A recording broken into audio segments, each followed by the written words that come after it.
guys, welcome to my channel. If you're new here, please subscribe. So in this video we're going to edit this dress and transform it into a new design. I realized I've not been wearing it and it's about time to make it into something else. So first thing, we start by seam ripping.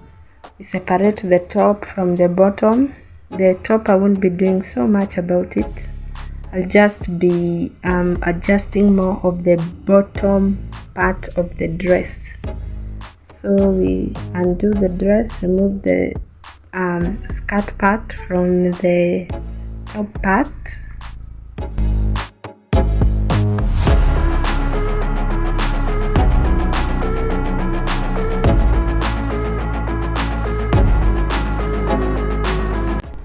After separating the two, the top part, I'll just remove some of the elastic at the bust area, and that will be it for the top.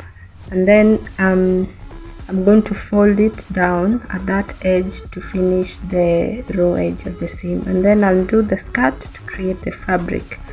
So next, I've ironed the fabric a bit. Now I've decided to use this fabric to make a fitting skirt, and this is a process I'm using to cut the skirt. I'm not going to bore you with the details, but I'm cutting the skirt starting from the back piece because I want some design to be at the front, and I'll be using the back part to trace out the front.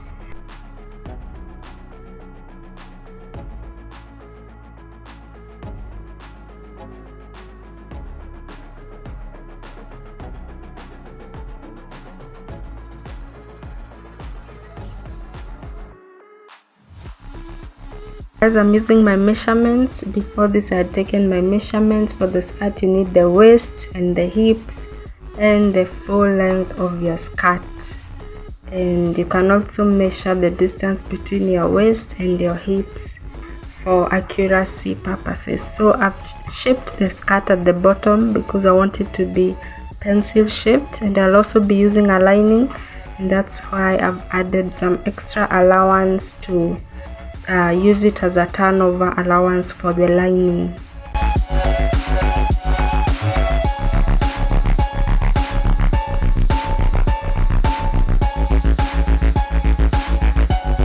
Usually find it important to notch at the hips, notch the darts, and notch the zip allowance so that you can make it easier to during stitching.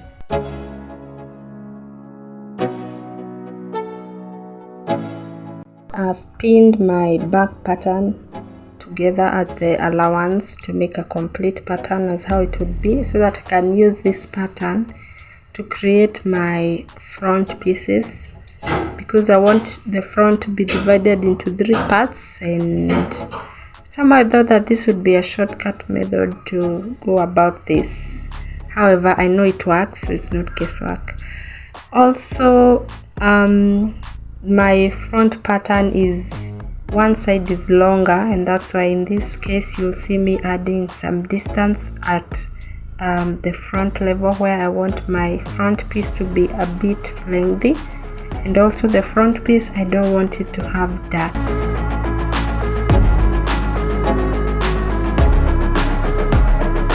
So I'm removing the dart from the back piece. Remember, I had darts in the back, but I don't want them in the front, so that's a point to remember when I'm tracing this pattern out.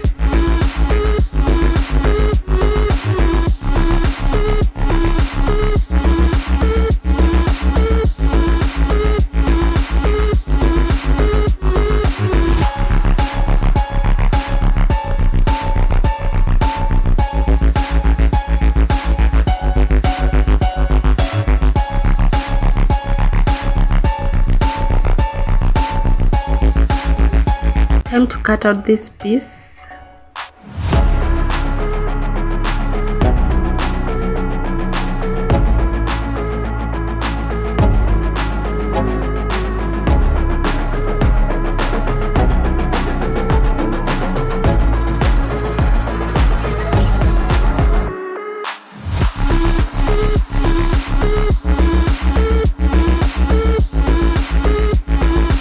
Next, I cut out my other front piece and remember to remove the dart allowance. Also guys, behind the scenes I went ahead and traced out these patterns on my lining, and now I have all the patterns ready to stitch.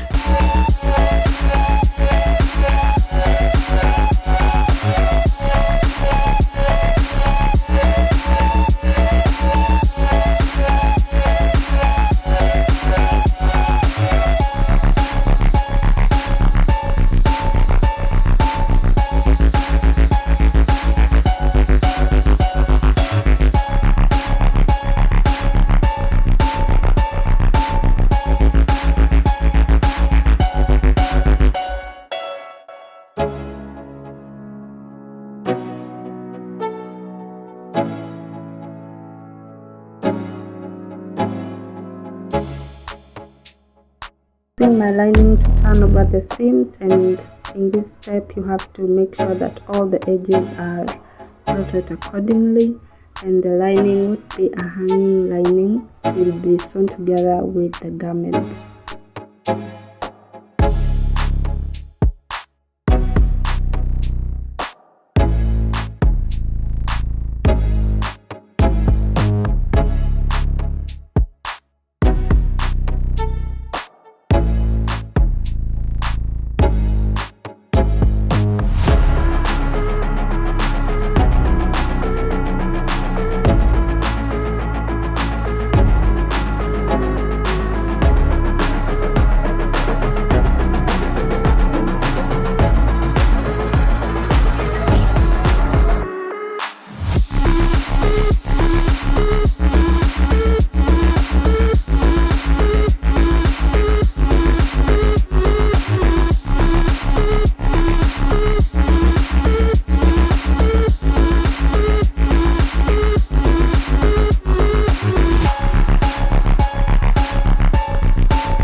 There's a lot of stitching done, and now it's time to iron these pieces together. I've done all the 4 separate pieces, and now after ironing them flat I join the seams and apply the zip.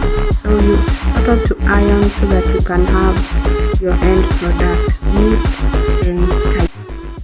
So I'm using a hidden zip, a small hidden zip at the back seam to use it as a closure.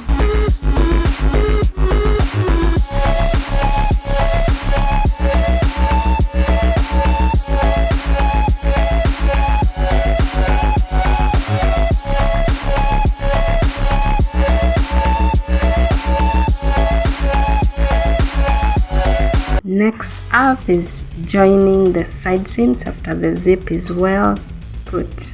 So you join the side seams and we're all done, because I have decided to do a skirt without a waistband. This is a bandless skirt. This is the outcome and I love it so much. I didn't do much on the top, but the skirt, I love it.